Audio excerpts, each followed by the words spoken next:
to the Healthy Home Show. My name is Fernanda Furman, a healthy home architect.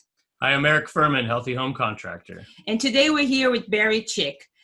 We have a pleasure to talk to him, and he's an owner of the Naturepedic mattress store. And of course, he has more than just mattresses in there. So he's going to be talking to us today about how mattresses are made, what are the things you should be looking into when buying a mattress, what you should be concerned, questions you should ask, and he's going to give us a whole background inside of a mattress store. Thank you so much for being here today, Barry. Yeah, thanks, Barry. It's my pleasure on behalf of myself and on behalf of Naturepedic and all the people who work here. Our pleasure. Great. So Barry is founder and technical director of Naturepedic, a manufacturer of award-winning certified organic mattresses. He's had a lifelong interest in preserving the environment, not only for us, but for all future generations as well. He's a board-certified environmental engineer, an advocate for legislative reform, and was invited to testify in Washington, D.C. for a congressional subcommittee exploring chemical reform. Barry's also a frequent speaker and thought leader, speaking before scientific, consumer, political, and business audiences on the benefits of sustainable product design. When shopping for his grandchild's crib mattress, he was troubled to discover that the state of the baby mattress industry was a mess, full of chemicals. And from that moment, Barry was inspired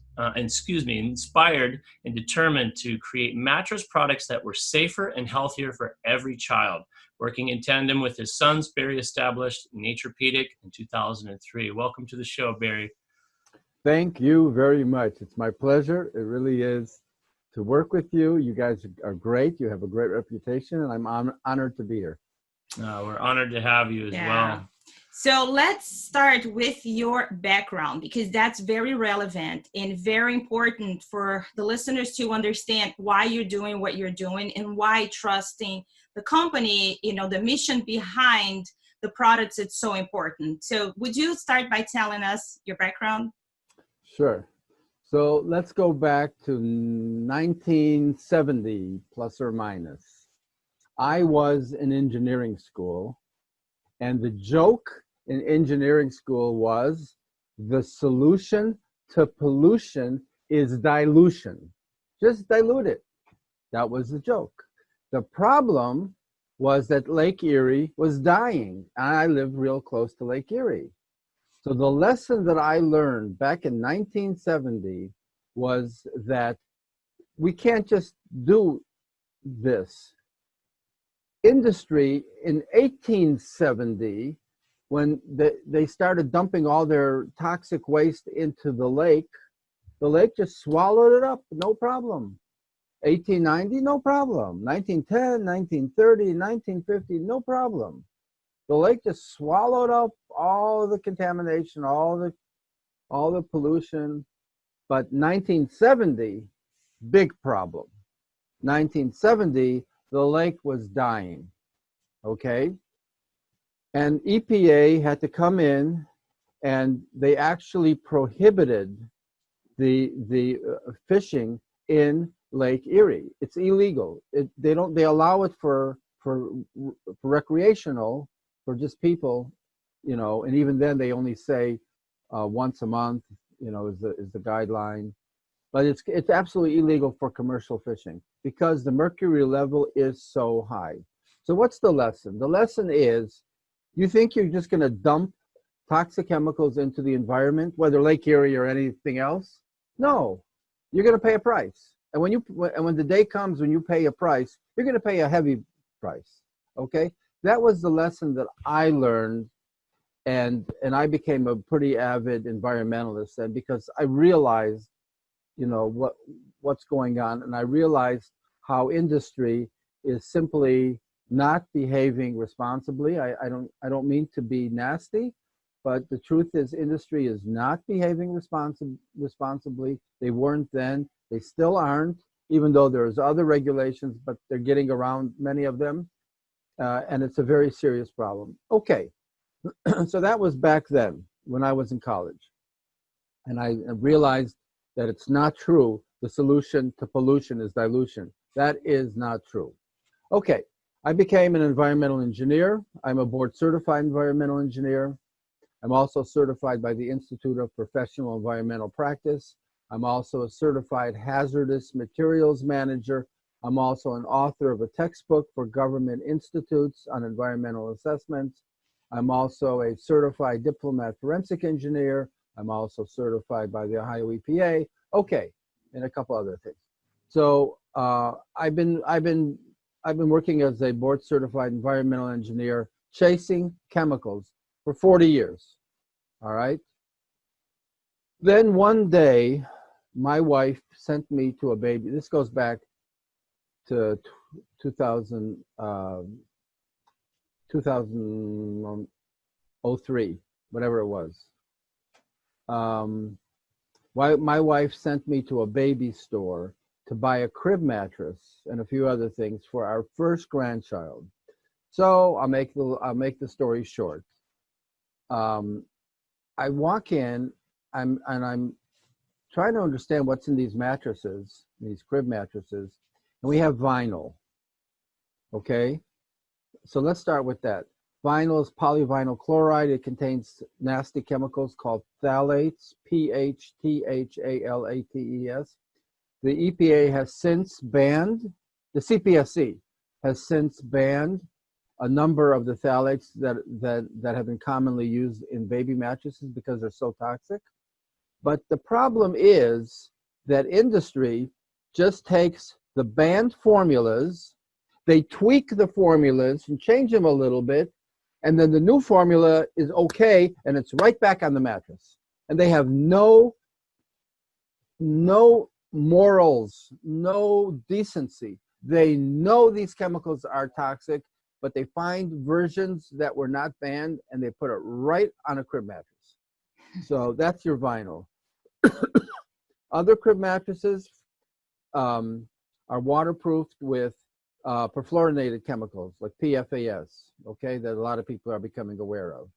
All right, these are toxic chemicals, and they're right on the mattress, okay? Then there are other mattresses that are not waterproofed at all. And if you don't waterproof the mattress, you're going to grow a garden, and it's not going to be a very nice garden either. You know, in the old days, in my grandparents' days, our grandparents' days, when the straw got dirty, you threw out the straw and you put new straw down. But we don't live in that world, okay? People want a mattress, and that mattress has to last for many, many years. And it has to be hygienic. You got to be able to clean it off, okay? If it's not waterproof, then you're growing a garden. So all the mattresses were either not waterproof, growing a garden, or vinyl with phthalates, or perfluorinated chemicals. That's it, okay? And I go, are you crazy? Is that all there is in this entire United States of America? Are you nuts? Okay. And the salesperson, you know, said something that I will never forget. Salesperson said, come on, if it wasn't safe, the government wouldn't allow it to be sold. Ha, ha, ha, ha, ha. Really? Are you, who's crazy, me or you? Like, really? Come on. And we hear that all the time, you know, including with baby food, and especially with baby items. That's where I think we should be very concerned about, and just trusting. We need to do our job, researching and listening to people that are doing their job like you. Yep. Yeah, we're all in this together. There's no question about it. And when we look at ourselves, and certainly our babies and children, okay, so do you know that the biggest killer of children between the age of 1 and 19, not below 1, but from age 1 to 19, aside from accidents, the biggest killer of children is cancer? Would you believe that? Where did this come from? Cancer? A 2-year-old with cancer? How does a 2-year-old get cancer? When did this happen? From when it started happening, right? Yeah, literally. Unbelievable. Yeah. It's unbelievable. You know, and I know the reason. The reason, there may be other reasons, you know, I'm not going to claim that I know everything, but certainly toxic chemicals are a big part of the problem. Big part of the problem. are toxic chemicals. All right. So I'm looking at this mattress and I just couldn't believe it. So let's talk about all the different issues. In addition to that, how about all the chemicals that go into polyurethane foam? All right. How about formaldehyde? There's formaldehyde all over the place. All right. How about pesticides? When you see a product and the product says antibacterial or antimicrobial, you know what that means? It means by law they had to add pesticides.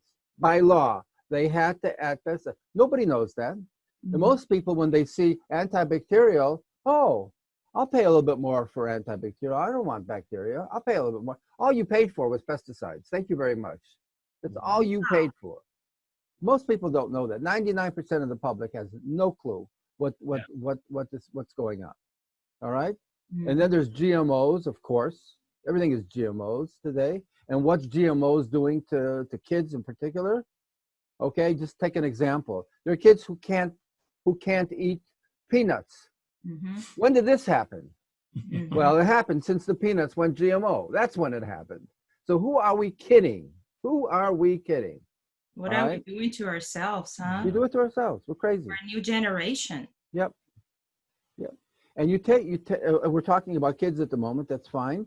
Take kids and look at the rate of autism, 50 years ago and the rate now. The rate 50 years ago or more was 1 in 5,000, something like that.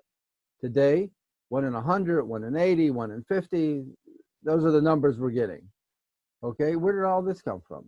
And then the people on the other side, they say, oh, it's not a problem with our chemicals because we're just giving you a little bit. And the dose makes the poison. That's their argument. Okay, and this is the argument that I'm always fighting, is the dose makes the poison. If the dose is low enough, it can't be a poison. So on paper, that's correct. If the dose is low enough, it's not a poison. The problem is that in real life, number one, nobody knows really at what dose this becomes a poison. They don't do those studies. You think they do, but they don't. So what may be true on paper is meaningless with reality. And then even if the dose was low, what if you're getting that dose every single day and it adds up? They don't have a clue. Are you kidding? And from other products too, because you might get a little dose from this product, a little dose from this product, but when you put it all together, overload. Exactly, overload. And what if this particular chemical combines with that particular chemical and makes something else that's really bad? No. Do you think anybody has any clue? Anybody? No. No. Nobody has a clue. Okay? And that's the world we live in. And then there's glues in products, all kinds of adhesives, whatever. I mean, it's one thing on top of the other. The proper way to make a consumer product is not use all this petroleum. So the biggest difference between what's going on today versus our grandparents' days is that in our grandparents' days, you walk into their home, you would see cotton, flax, wool, wood, steel. Today, walk into your home and just look around and say, what is this? And you're going to be shocked to realize that a lot of it, if not most of it, is petroleum. It's all made from petroleum and all the chemicals that come with the petroleum. That's the difference in our consumer products, including mattresses. Yeah. Your typical mattress is just a big pile of polyurethane foam. A typical queen-size mattress is 20 gallons of petroleum. You are sleeping on 20 gallons of petroleum. And you think you're sleeping on a luxury mattress. Are you kidding? Are you kidding? Chemical bomb. It's a chemical bomb. So all right. So anyways, we started with crib mattresses. We got rid of the polyurethane foam. We got rid of the flame retardants. We got rid of the formaldehyde and the pesticides and the GMOs and the glues and all of that. All right. And we're as natural as possible. and we're certified organic. We can talk about certifications if you'd like. So that's my story. Okay. So with us, it started with my grandkids, two of them, you know, and we started making crib mattresses. We made the first crib mattress and I put it on the internet. And guess what happened? People started sending me money. Like, whoa, I got money that's coming. I better start making mattresses. Because there were people out there who understood what we were doing and they said, thank you. Yeah. And I was shocked. I was shocked that in a country this size, there was no, you know, why did you need me for? I just was shocked. But that's where it started. We started with crib, we went to kids, and then we did adult mattresses. Today we're doing super luxury mattresses. If you want to spend a fortune, I'll give you the most luxurious, you know, with the most expensive fabrics, no problem. We do everything from baby to super luxury. Wow. So one of the questions that we have, so you're talking about, okay, you know, there is nobody protecting us from all of this. There's like regulations, but they can get away, the manufacturers can get away with the regulations by changing the products. What about labels? Does it matter for us to read the labels, like the greenwashing, right? We buy a product, it looks like it's green, it's natural, it's organic. What are the challenges that you see in the industry? Okay, so yes, greenwashing is the most serious challenge. First, let's define what the word means. Greenwashing means you're pretending to be green, okay? You're washing your product with green. You know, and all of a sudden the packaging looks very natural. You got flowers or whatever, you know, and you're pretending to be green, but it really isn't. But maybe it's partially. Like there are many manufacturers of many kinds of products where they'll change this, they'll change that, they'll do something, and they'll make it look like it's a really green, natural kind of product, but it really isn't. But there's an important point here, and the important point here is when you say the word greenwashing, let's focus on the word green. Okay, you know why it's easy to get away with greenwashing? It's easy to get away with greenwashing because nobody knows what the definition of green is. Totally. Absolutely. So I have my definition, the next person has his definition. Everybody has a different definition. What's green? I don't know what green is.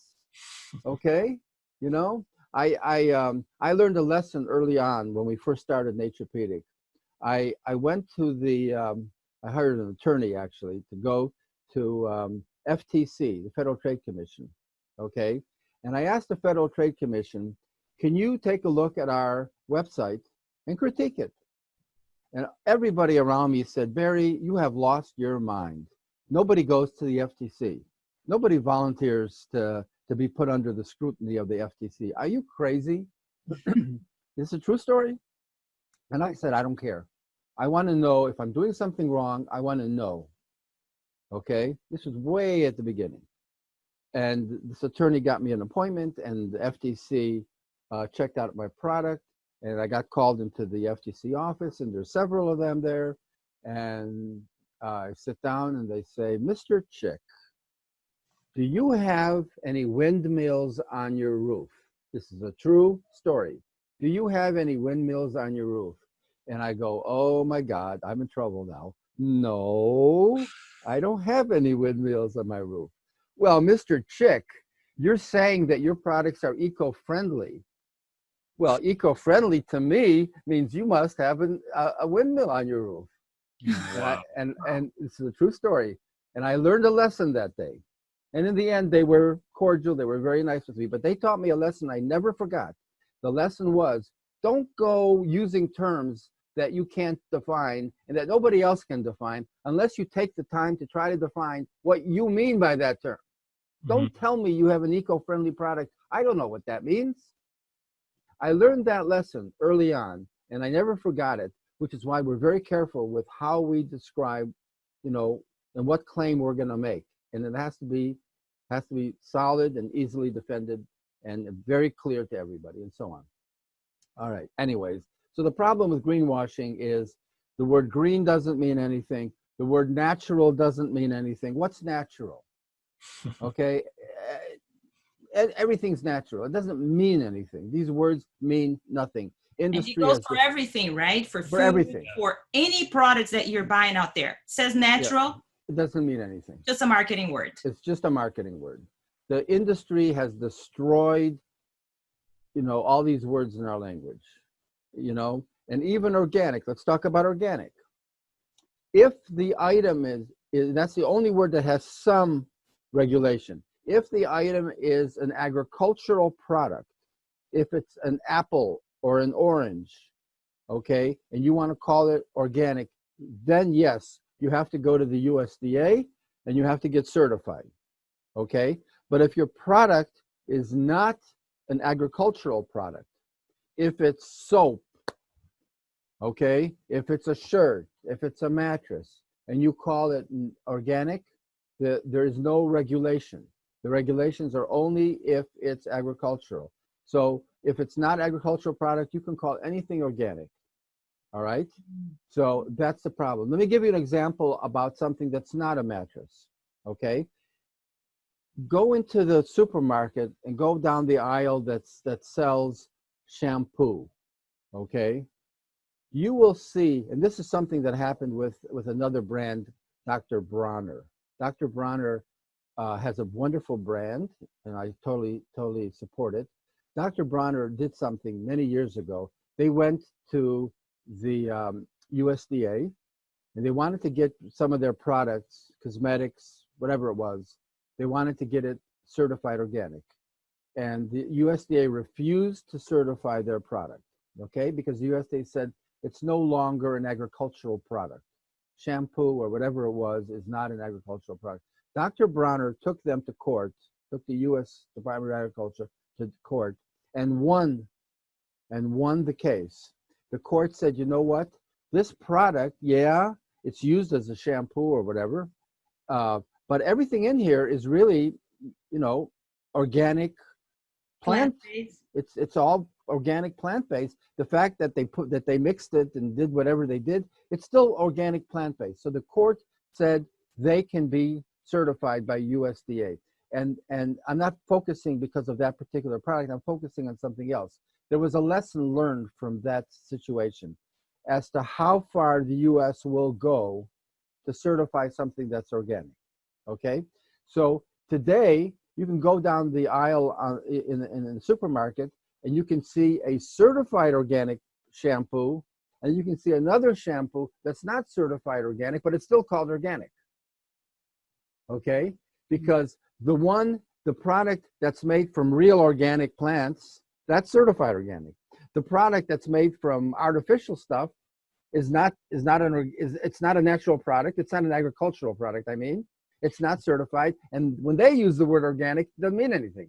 So you can have two products. They both say organic. One really is and one really is not. It shows you, I'm just using that as an example to show you how confusing the marketplace can be. And your typical consumer doesn't have a clue. Just doesn't have a clue. So that's the greenwashing, and I can give you more examples if you want, but. Yeah, no, I'm putting myself, my own shoes and the listeners' shoes right now, like, oh my gosh. So the question is, what do we do now? So from what I've heard, there are some companies when you get into mattresses and sheets, bedding, so GOTS is, right. That would be, so them and maybe another one. Can you tell us where we should be looking for some guidance and newer certifications that we can actually trust? Okay. So first of all, none of the certifications are perfect. Got it. Okay. Let's be very honest. I'm not putting that down on anybody, but none of the certifications are perfect. We, for example, we try to go way beyond the GOTS requirements. There are certain requirements that you have to meet. We go way beyond those requirements. But there's other people who don't meet the requirements. They call themselves organic. They're not. They're not certified. Of course, they're not doing anything illegal because if the product is not an agricultural product, there is no regulation. They can call anything they want organic. Mm-hmm. They can call anything they want natural. They can call anything they want non-toxic. Non-toxic is another word that has no meaning. What do you mean? Really? What's your definition of toxic? Okay, so let's talk about GOTS. That's the organic certification. It's not a government thing. It's a private voluntary certification. Okay, excuse me. All right, Global Organic Textile Standard, GOTS, GOTS. All right, so that standard takes everything in your product and puts every item, tears it all apart, so to speak, and puts every component into one of two piles. There's your main pile, which is basically all your organic fiber, and then there's the secondary pile, which is your accessories, okay? And the accessories, let's talk about the accessories so it makes sense. The accessories are all the things you have to add to your product that's not organic fiber, okay? But you need it in your product. For example, in a mattress, you need steel coils, okay? So there's nothing organic about steel coils. It's not a fiber to begin with. It's not agricultural to begin with, okay? But if you need steel coils, God says, okay, you can have steel coils, but don't put any lead in those steel coils. Don't put any mercury in those steel coils, and so on. There's a whole list of over a dozen chemicals that we have to test for, make sure that, that we don't have those things, okay? Then, for example, for the waterproofing for a crib mattress, which we were talking about before, GOTS will not, you can't waterproof with anything organic. There's nothing organic that waterproofs, but you have to waterproof. So GOTS says, okay, vinyl, no. Perfluorinated compounds, no. But food grade polyethylene, okay, no problem. Okay, and we're using food grade polyethylene, and we're making it from sugarcane, non-GMO sugarcane. Okay, no GMOs are permitted in any GOTS product. That's an obvious. Okay, so all the things that have nothing to do with organic go into the second pile. They all have to be approved by GOTS. If they're approved by GOTS, you can use it in your product. Okay, so that's the second pile. The first pile, or call it the main pile if you wish, is all your fiber. And all your fiber has to be organic. Actually, 95% has to be. They have another standard for 70%, but I don't want to get into the details. I want to. The point is, if it says organic and it's GOTS certified, it may not be perfect, but it's a good standard. It's a very good standard, and we support it. We support GOTS totally. Okay, so that's one certification, GOTS, Global Organic Textile Standard. There's another one called Made Safe.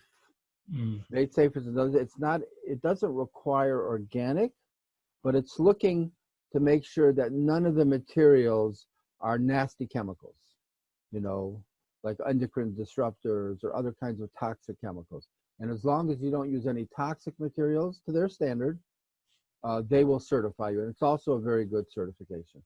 There are other certifications as well on the market, but these two are the best ones in the marketplace. Are any of them regulating flame retardants?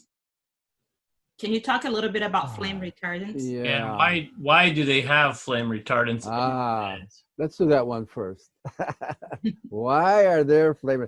Do you think that industry wants to kill everybody, wants to put all these toxic flame retardants in products? Are they doing it because they really want to put all that nasty stuff in? The truth is no. No. That they're not doing it because they're trying to hurt anybody. They're doing it because they have no choice, sort of no choice. Partially, they really do have a choice, but let me explain what's going on. What's going on is that many products, if not most products, certainly most mattresses, that's for sure, are made with polyurethane foam. So it's all petroleum. And a typical mattress can just be a whole bunch of polyurethane foam with a cover. That's it. So basically, polyurethane foam is the most flammable material on earth, pretty much, or close to it. It's highly flammable, all right? So in order to meet the government requirements for flammability, if they're going to use polyurethane foam, they have no choice. There's no way, it's impossible to meet the government requirements without adding flame retardants either in the foam or in a flame barrier surrounding the foam, which is what's being done mostly now. But there's going to be flame retardants somewhere in the mattress, sometimes in the surface fabric. It's full of flame retardants right there where you're touching it. So flame retardants can be highly toxic. There are many flame retardants. Some are more toxic, some are not as toxic. But as a general rule, you can expect toxicity from flame retardants, okay? Because the whole point of flame retardants is to keep the petroleum from burning, okay? The only way you're going to keep the petroleum, not the only way, but the way that's being used to keep the petroleum from burning is to add chemicals that don't let the petroleum ignite. That's the idea, okay? And they're doing it because there are flammability rules, all right? You know, you can go back to a half a century ago, and in the 1950s, what was the contents of a mattress in 1950? It was cotton, maybe wool, steel. That was it. Not very flammable. All right. There's a point to be made here, and that is that if it's a natural fiber like cotton or wool, it's not going to be very flammable. It may have a little bit of flammability, but it's not really, you know, that flammable. It doesn't release that much heat. And flammability is defined as how much heat gets released, okay? But but back in the 1960s, polyurethane foam came on the scene and pretty much kicked the cotton industry out of the business. They're cheaper, and everybody went with polyurethane foam, and all the mattresses turned into polyurethane foam mattresses. The problem was back then, people were smoking in bed, and then they fell asleep, and the cigarettes were stronger back then than they are today. Today we have self-extinguishing cigarettes, whatever that means. I don't smoke, but that's what they tell me. Anyways, flame retardant in the cigarette. Whatever. So back then, you're smoking a cigarette in bed, and you fall asleep, and the cigarette drops down, and the cigarette ignited the polyurethane foam, and a minute later, you're dead. And this happened all over the place. Wow. So much so that that's when they made the rules that you can't make a mattress and just allow people to get killed just by dropping their cigarette, all right? So so then we go back to habits, and instead of just saying to the industry, the tobacco industry, this is not allowed anymore, instead of that, they created regulations and added product that made everybody else sick, so we can accommodate the cigarette industry. That's the logic, okay? We're gonna let you smoke, okay? and then we're gonna let you breathe all the toxic flame retardants. That's the solution. The solution to one problem is to create a second problem on top of the first problem, okay? So that's the story with flame retardants, and most mattresses still have flame retardants because most mattresses are still basically petroleum, basically polyurethane foam. Wow. So, you know, I have a question, just trying to make sense of all of this. This was brought up in another interview. So, like you said, this has come up in the food that we eat. If you go down the aisles, we just assume everything is safe to eat. And then you also, mentioned if they made it, it's safe. So there's a regulatory body, the Environmental Protection Agency, and that is all about protecting the environment. So unregulated, maybe the mattresses, like where are the regulatory bodies, or is there any? Like EPA is protecting the environment. Who's protecting us? Who's the Human Protection Agency? Or is there any? There isn't. You know who the Human Protection Agency? Knowledge. Yeah. It's you. It's us. Yeah. It's you. And people like you coming up with solutions and providing them to people. So thank you. And that's exactly why we're doing this show. Yeah, there is nobody else. These problems are not going to get solved by the government. Got it. They're going to be solved by people like you and I. And I'll tell you the truth. U.S. Congress was working on a law called TSCA, Toxic Substances Control Act, okay? And they were updating that law. It's an older law. It's a worthless law. I'll go back and explain something if you'd like. Yeah. So way back in the 1970s, there were several environmental type laws that were created. Among those several, one was RCRA, Resource Conservation and Recovery Act, and the other was TSCA, Toxic Substances Control Act. So RCRA, the law with RCRA was to regulate what you do with the toxic chemicals in your factory, okay? So when Lake Erie, for example, was dying, well, let's go back to that example. So people said, you got to, to industry, you've got to stop doing this. You can't dump your toxic waste in Lake Erie. Who do you think you are? Okay, and RCRA was passed because of that outrage by people. And by the way, the only time government will ever pass any law is because of outrage from people. That's, don't kid yourself. All right. So they created a law called RCRA, and the law said that you have to take all your toxic waste and take it to a hazardous waste landfill, okay, which I used to work with, all right, and I know the business. And that's a strong law, and most of industry in the U.S. does that. They do that. Their toxic waste goes into a 55-gallon drum, and that ends up in a hazardous waste landfill, and it's compliant with the law. Whether it's a good idea or not, or how good or what, is not the point. But just as a basic point, those toxic wastes do go to a landfill. But the government at the same time did a second law called TSCA, and the Toxic Substances Control Act. They were supposed to regulate the chemicals that go into all your products to begin with. Which raw chemicals are approved to begin with? Okay, that law was the weakest law that I've ever seen. It's essentially completely worthless, all right? Under that law, you have to register all your chemicals, and something like 84,000 chemicals have been registered till now, all right? Out of those 84,000 chemicals, do you know how many have been banned by the EPA? You ready? Less than 100? 1, 2, 3, 4, 5. That's how many chemicals have been banned out of 84,000. Give me a break. Give me a break. Okay? And how long do they have, like, let's say somebody, they create a new toxin or a new chemical toxin, and they have to submit to those agencies. How long does, the agency have to actually approve or disapprove? Very little. I think it's like 90 days. It's I don't remember exactly. Not enough. It's 90 or 120, something like that. But it's impossible. Nobody's doing studies. There's no test data required really, and whatever is required, it's all a joke. Okay.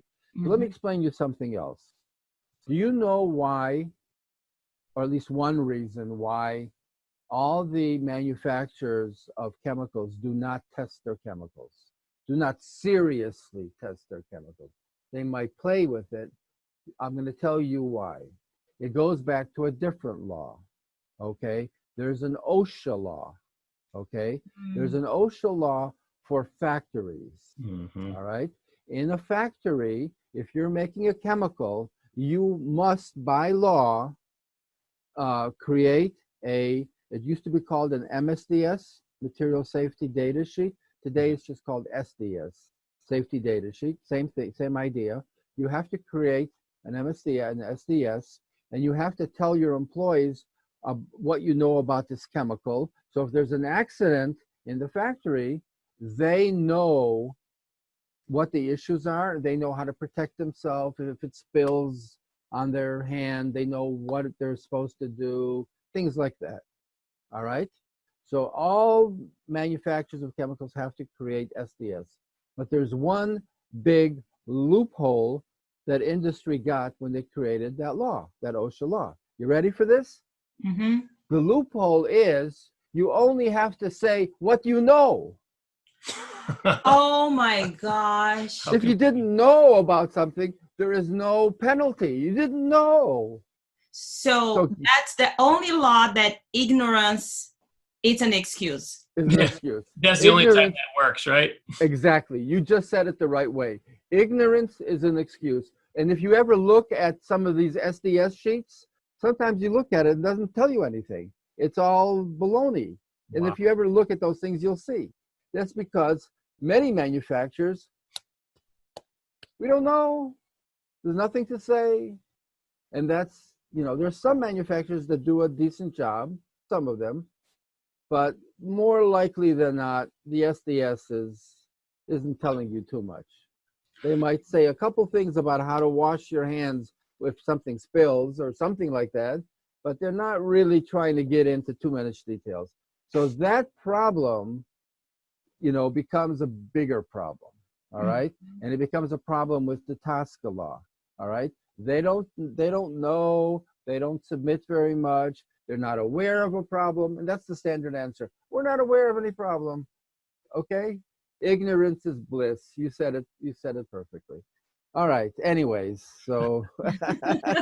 So, yeah, we're all sitting here, our minds are blown. We're so sad. Oh my gosh, what can we do? So you have actually been working very hard and provided a solution. I'd love for you to basically tell the listeners and us what you've come up with and some of the highlights and differences. Like, for example, I know you have a mattress that you can actually open up and change pieces inside. So where's the sunshine in all of this? What can you help us with?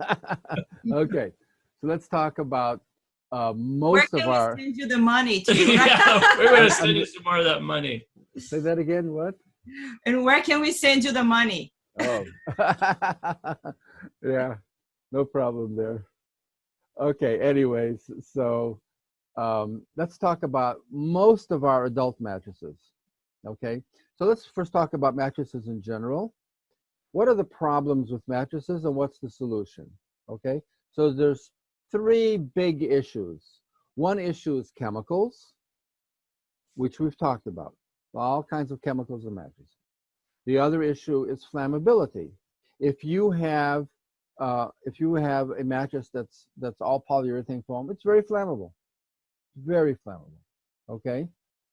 In the old days, when there was a fire, you screaming and you're yelling and you get the kids out of bed and you run down the steps and you get out of the house. Today, if you just pay attention to the news, every time there's a fire, the flames are going halfway to heaven. You think that's wood burning? No, it's not wood burning. It's polyurethane foam burning. It's petroleum, okay? And everybody's dead because it was too late. When all that petroleum ignites, you don't even have 3 minutes to go get people. You're dead. You're dead. So that's the second problem. There's the chemical problem. There's the flammability problem, and the third problem is comfort. We can actually make mattresses that are more comfortable than everybody else's. And everybody else is just talking about comfort. That's all they talk about. And we're actually more comfortable. Even if you don't care about chemicals, even if you don't care about flammability, and all you care about is comfort, we actually make mattresses that are more comfortable. Let me explain. All right?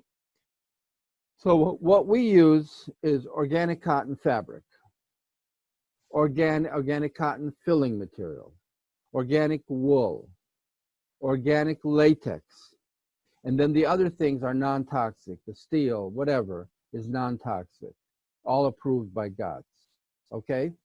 So that's how we make a mattress. So it solves the first problem because we're not using all these toxic chemicals, all right?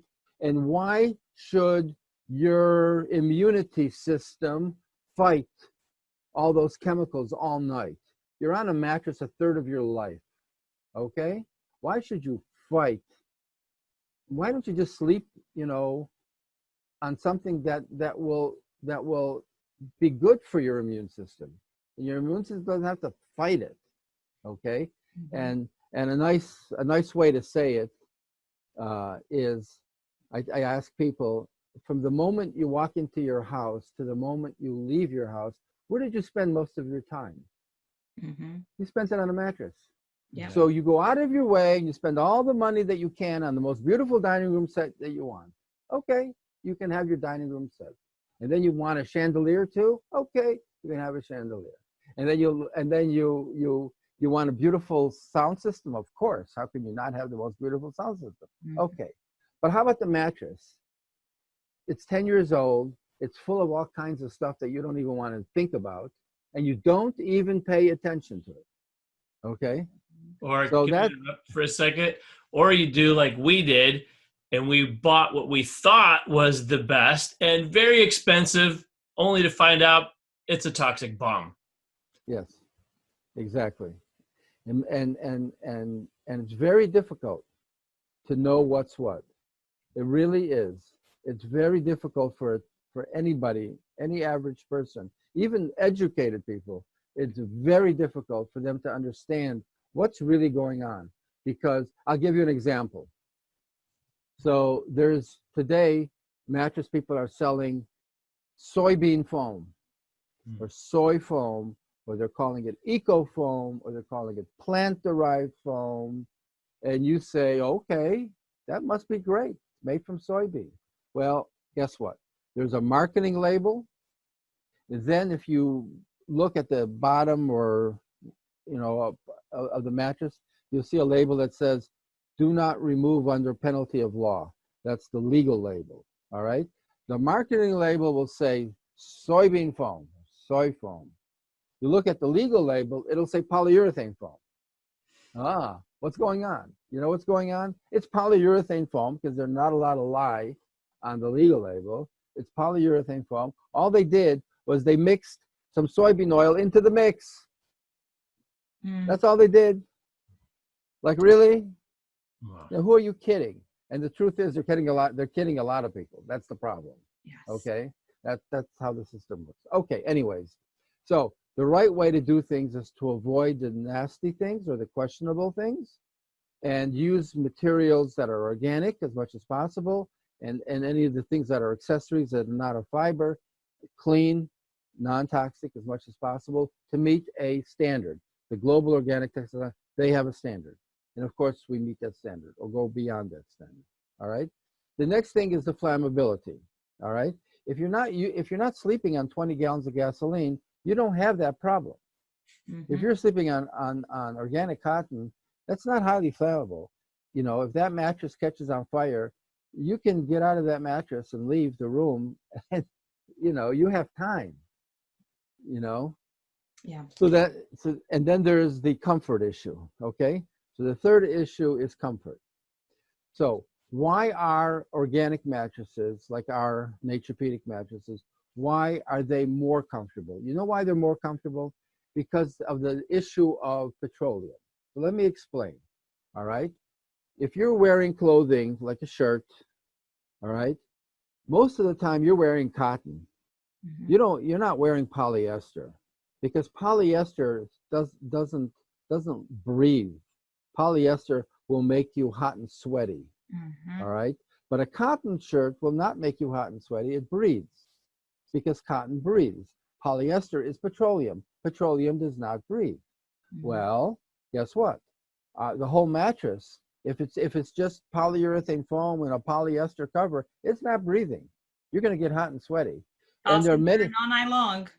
What's that? You're on it all night? Exactly. Toss and turn all night long. Toss and turn all night long, because it's really not that comfortable. And you see advertisements for mattresses, and they all say, gel, we're adding this gel and that gel. What are they doing? They know it's going to make you hot and sweaty, so they're adding more chemicals, of course. You solve all the problems by more toxic chemicals.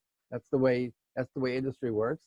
And they're adding these gels to try to cool it down. But we don't need that, because our mattresses will never get hot and sweaty to begin with, because you're sleeping on cotton. You're not sleeping on petroleum. So even if you don't care about chemicals and you don't care about flammability, our mattresses are actually more comfortable than the typical mattresses. So that's how we do things. We solve the chemical issue, we solve the flammability issue, and we solve the comfort issue, all of them. Yeah. And you guys also solve another issue, this throwaway society. So you guys have mattresses that could potentially last 50 years, and you can replace pieces inside of the mattress and not the whole thing. Is that correct? Correct. So let's talk about that. So one of the questions that we had when we got into this business, one of the nice things about us is we don't come from the mattress business. Okay, I'm not part of the mattress business. That's not where I come from. So I ask questions, and all the people that we work with ask questions that the typical mattress people don't seem to deal with. So one of the questions was, why can't you look under the hood when you're buying a mattress? Well, what's the problem? So we decided we're going to put a zipper on most of our mattresses. Okay, so the mattress itself looks beautiful like any other mattress, but along the side we add a little zipper, and you can unzip and flip up the cover, flip up the top layer of the mattress, and you can see what's inside. So there's several advantages to that. One advantage is you can design your own comfort. So latex, you can get soft, you can get medium, you can get firm. Coils, you can get the softer coils, you can get the firmer coils. So if you want to sleep on concrete, you can have concrete. If you want to sleep on Jell-O, you can have Jell-O. Okay, that's how we explain it to everybody. Mm-hmm. Right? And you can have whatever feel you want, no problem. And then, guess what? You take home the mattress, but what if you don't like it? What if 20 days later, and we give you 90 days, what if a month later you say, you know what, I want it even better. I thought I designed it perfectly, but no, I want to change something. Guess what? You unzip it.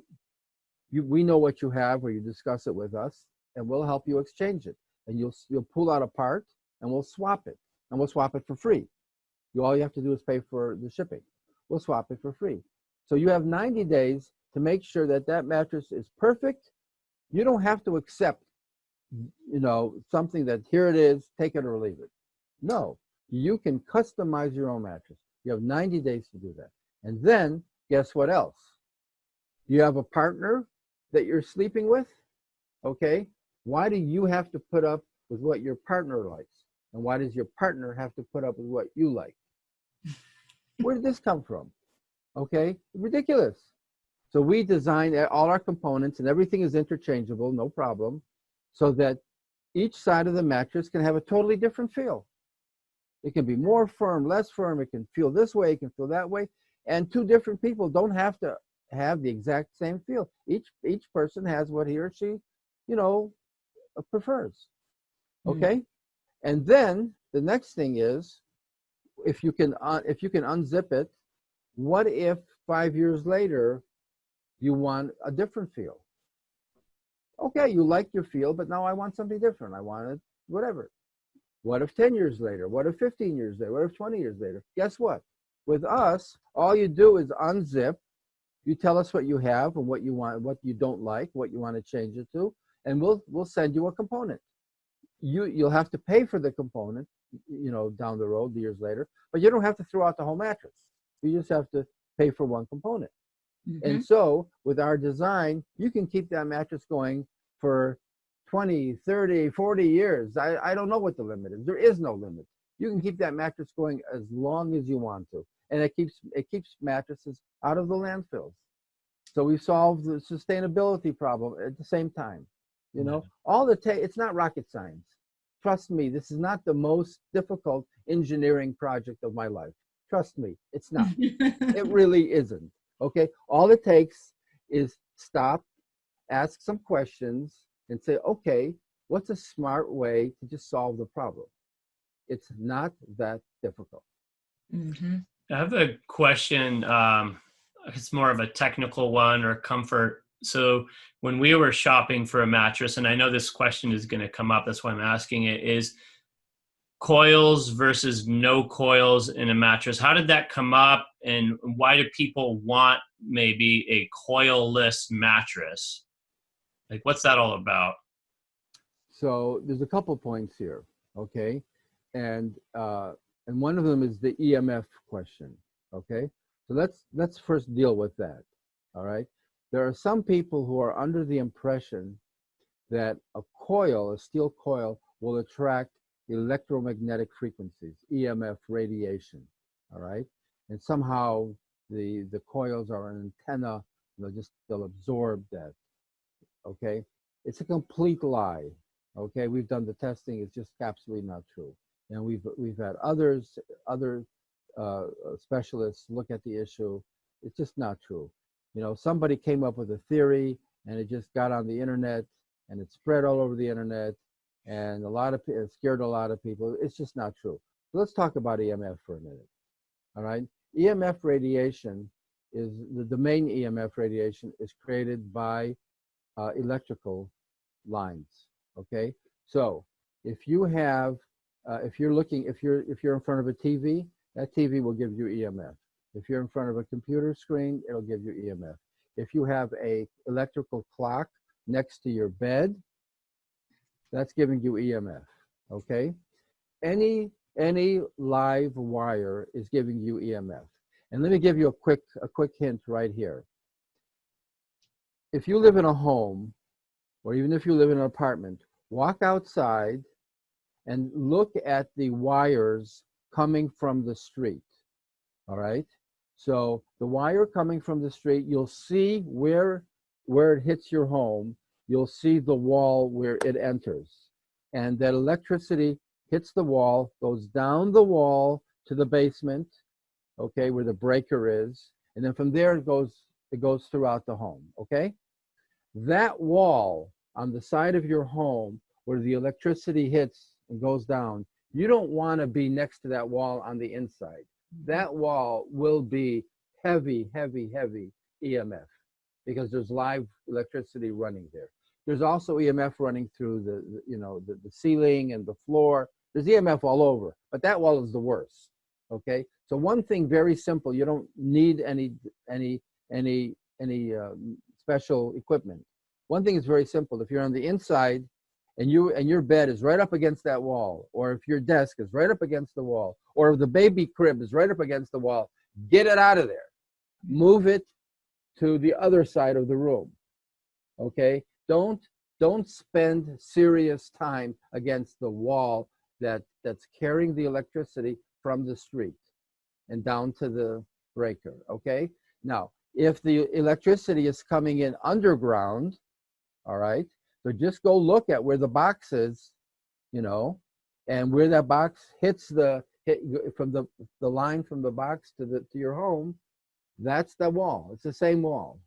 Okay? Stay away from that wall. Now, that wall, the EMF won't be up very high, but still, stay away from that wall. Okay? Now, there's also EMF, for cell phones. It doesn't have to be live electricity. There's another form of EMF for wireless, and that's also a problem. Okay? But in order to have EMF radiation that could hurt you, you have to have a power source.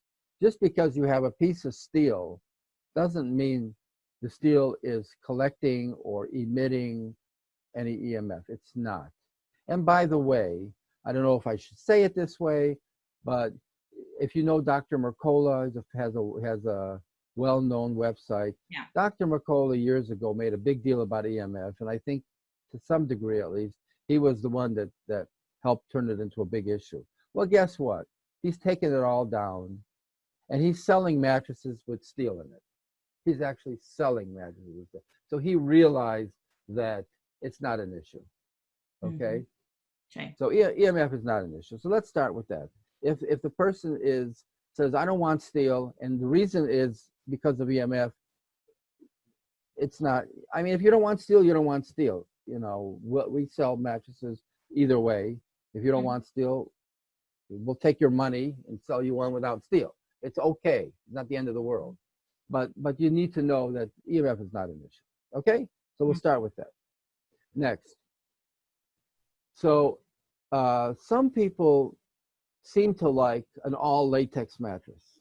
So if it's organic and it's not going to have polyurethane foam and you don't have any steel, then you're pretty much left with you'll have some cotton or wool if you want to, but you can't make the whole mattress with cotton because it doesn't bounce. A mattress has to have some bounce to it. So basically, If there's no steel, you're basically just getting a latex mattress. And that's fine if that's what you want. But in my opinion, I don't think that's the smartest way to go. All right? For two reasons. Number one, if you have steel underneath, the support is steel, then you can have latex near the surface. Latex has a very nice cushiony feel, no problem, okay? But underneath that, the support, if it's steel, it provides a much better support than latex. So steel and then latex above the steel is a much better mattress in terms of comfort than just latex all the way down, all right? With steel, you have a nice bounce. One of the things that consumers really do like, they like a little bit of a bounce on that mattress. Mattress feels better if it bounces a little bit. Not too much, but you know, you understand what I'm saying. All right? You don't get that so much with latex. All right? Latex gives you a cushiony kind of feel, but it just doesn't have that bounce. So if you have latex over steel coils, you have a much more comfortable product. So I usually prefer that. I mean, I don't tell people what to buy, but I would prefer that. Now, the second reason why I don't push all latex. All right, you ready? Let's just be honest about the facts. Do you know if you're making a king size mattress, latex all the way down, do you know how many trees they had to get the sap from? You know how latex is made. Latex, real organic latex. Yeah. There's no petroleum. Regular latex is all petroleum. Okay, the conventional latex. The organic latex comes from the sap of a rubber tree. Just like maple syrup comes from a maple tree, okay? Rubber sap comes from a rubber tree. And the rubber tree for an organic latex, the rubber tree has to be USDA certified. It has to meet, because that part is an agricultural product. The sap that comes out of trees in agriculture, if you want that to be organic, that has to go through USDA. But then you take that and you can turn it into latex. And there's another standard for organic latex called the Global Organic Latex Standard. Instead of GOTS, it's GOLS. Instead of GOTS, it's GOLS. Okay? Okay, anyways. So, if you want to make an all latex mattress, do you know, and every morning there are people going to that rubber tree and they got a little pot and they prick it and they're getting the sap that came out of that tree.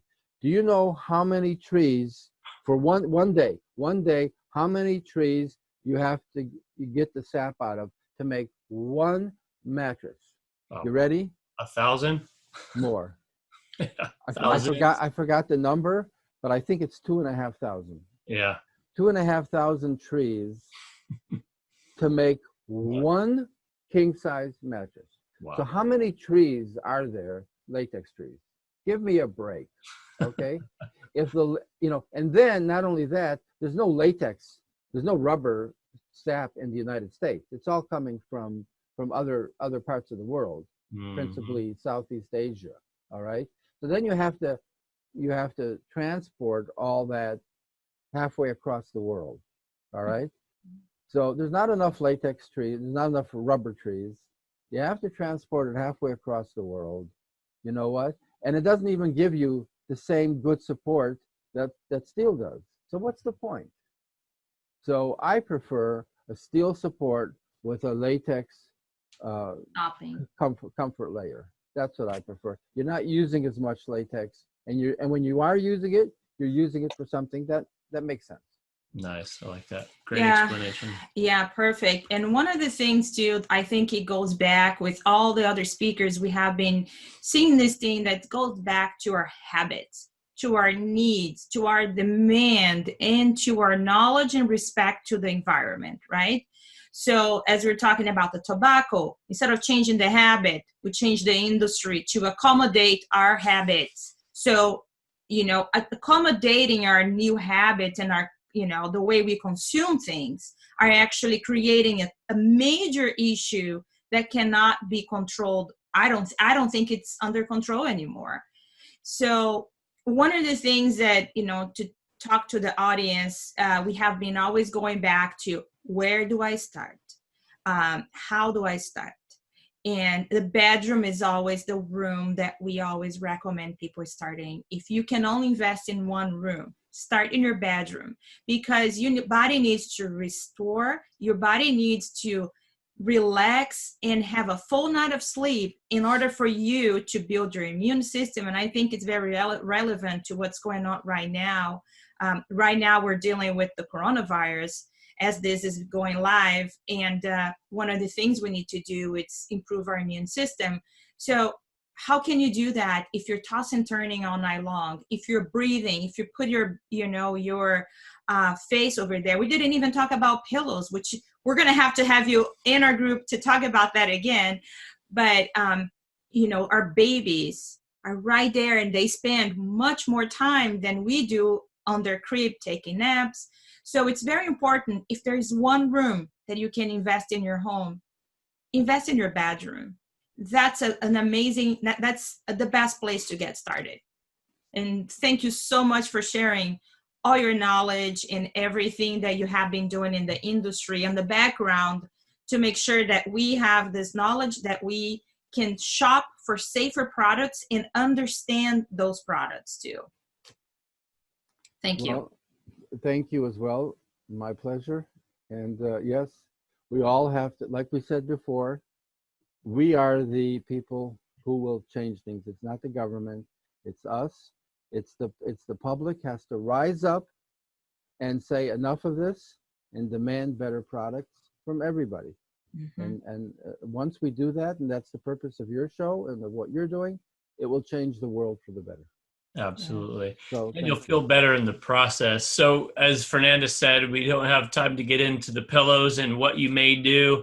As we've talked about other things, let's say you get the perfect mattress. Don't go destroying that perfect mattress with the sheets you put on it, the topper, the pillow. Hopefully everyone can, if you've got more questions, I would encourage you guys to reach out to Barry, call them directly. And Barry has a very generous offer for you guys. Would you like to explain that? So the offer is 25% off, which is a big percentage. Yes. Of any Naturepedic or Hapsy product. So we have the Naturepedic brand, which is our main brand. We also have a direct-to-consumer internet brand called Hapsy, which is a less expensive option, but it's still organic. Either way, 25% off, just as a courtesy to all your listeners, and applies to all our products. Thank you. Thank you so much. And we're going to be talking to Barry again. Stay tuned. Okay. Thank Bye. you. Thank you. All right. Take care.